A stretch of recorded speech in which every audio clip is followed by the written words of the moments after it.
दोस्तों, तो आज हम लोग बात करने वाले हैं असमानता के बारे में। टोटल कितने प्रकार के असमानता होते हैं? तो होते तो चार ही हैं और पांचवा बना दिया गया है भारत में। पांचवा कौन सा है वो अंत में बताएंगे कि जनता ने कैसे मिलके बना दिया पांचवा, वो भी भारत की जनता ने। तो पहला जो है अपना दोस्तों, शैक्षणिक असमानता। शैक्षणिक असमानता क्या होता है? कोई ज्यादा पढ़ा लिखा है तो कोई अनपढ़ है, कोई लेटर्स वर्ड्स नहीं पहचान पा रहा है कि क्या लिखा हुआ है, और कोई बहुत ज्यादा पढ़ा हुआ है। तो इसका मतलब हुआ कि शिक्षा के क्षेत्र में भी भेदभाव या समान रूप से सभी सभी को शिक्षा प्राप्त नहीं हुआ है। दूसरा, आय में असमानता। आय की असमानता का मतलब क्या हुआ? अमीर ज्यादा इनकम कर रहे हैं और गरीब कम इनकम कर रहे हैं। उच्च आय और निम्न आय की आधार पे असमानता देखने को मिलता है दोस्तों।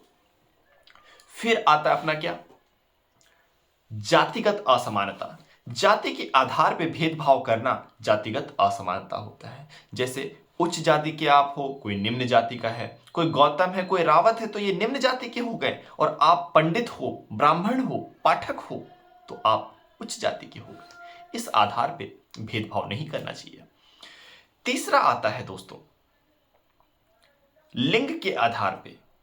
मीन्स कि कोई स्त्री है तो कोई पुरुष है, स्त्री को कम सैलरी मिलेगा, पुरुष है तो ज्यादा सैलरी मिलेगा। इस आधार पे भी भेदभाव नहीं होना चाहिए, जो कि भारत में अक्सर देखने को मिल जाता है। लैंगिक असमानता कहते हैं। तो पहला हो गया शैक्षणिक, दूसरा हो गया जातिगत, और तीसरा हो गया आय, और चौथा हो गया लिंग के आधार पे, और पांचवा जो मैंने बताया था दोस्तों, क्षेत्रवाद असमानता। क्षेत्रवाद कैसे? जैसे उत्तर भारत के लोग और दक्षिण भारत के लोग करते हैं कि अच्छा आप यूपी से हो, आप बिहार से हो, बिहारी हो तुम। और इतना ही नहीं, दिल्ली में जाओगे, आप मुंबई में जाओगे, तो वहां भी लोग कहते हैं ए बिहारी, ए झारखंडी, बंगाली। तो मीन्स कि बिहारी, बंगाली, झारखंडी के आधार पे जो भेदभाव कर रहे हैं उसे हम लोग कहते हैं क्षेत्रवाद की असमानता दोस्तों।